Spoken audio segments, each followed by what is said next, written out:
Midhurst now is 3,500 people, but the proposal is to put a city the size of Aurelia on these lands, on Class 1 farmland. Only 0.5% of Canada's land mass is Class 1 farmland, and about 18% of that in Ontario has already been urbanized. The Ontario Federation of Agriculture says we're losing 350 acres of farmland per day in Ontario. You have to wonder what went on in the back room to make an exception of this development and this development alone in the entire province of Ontario. What occurs upstream goes downstream. So other species that are around, the other species indicate it's not healthy. It's not healthy for us too. The world's nations, including the United States, China, Brazil, India, and even Canada, have agreed that if we exceed 450 parts per million of CO2 in the atmosphere, we will cause catastrophic climate change. We will lose the species that we know and love, and we will lose our ability to manage our environment and our economy. With so much growth going on in southern Ontario, in 2005 the Ontario government decided that they were going to put in place some legislation to curb that urban sprawl, protect the Class 1 and Class 2 farmland, and stop some of these long-distance commutes. So they put in place the Places to Grow Act, which defined whereabouts you could grow, and also the Greenbelt Act, which would protected area particularly close to Toronto. The problem with the Greenbelt Act was that it tended to form a belt around Toronto over which developers started to leapfrog and find other areas to grow. And one of those areas that they found relatively inexpensive land was in Midhurst. The sewage water from this huge development, this city-sized development, is going to go to a sewage treatment plant, which is then putting its effluent water out into the tiny Willow Creek. It's a very slow-flowing creek, very, very small. It does not have the capacity to dilute anything coming out of the plant. The plant will remove things like phosphorus, but we're worried about the toxins. Things like nanosilver. How much poison do you want in your water? How many pharmaceuticals do you want in your water? It's going into Willow Creek, and that creek flows directly into the internationally significant Ramsar site, the menacing wetlands. That wetland has in it any number of sensitive and significant species. We know what our role should be. We know our responsibility. We have to be good stewards, and that means we have to deal with having this development either stopped or moved to somewhere where the sewage treatment plant could empty into something like a very large lake. There's bigger issues than just the groundwater that's going to be threatened here in the menacing swamp. They're talking about where are these people going to work.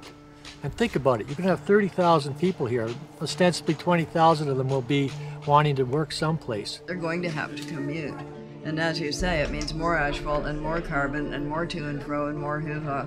The question that should be asked before we issue even a single new building permit is, have we done the carbon zoning? Are we calculating the amount of asphalt that we're laying down and the impact that those road miles and kilometers traveled, the carbon that we're generating, and the effect that that's going to have on our kids and our grandkids? I admit that I've got a vested interest in it. I'd love to see my grandchildren who live here in Midhurst, all three boys, have the opportunity that their parents had to be brought up in what is a wonderful little village. I got involved with the Midhurst secondary plan thing because I'm a resident of Midhurst, and I discovered that there was a plan to put 10,000 homes on an area 1.5 to 2 hours drive away from the major job markets.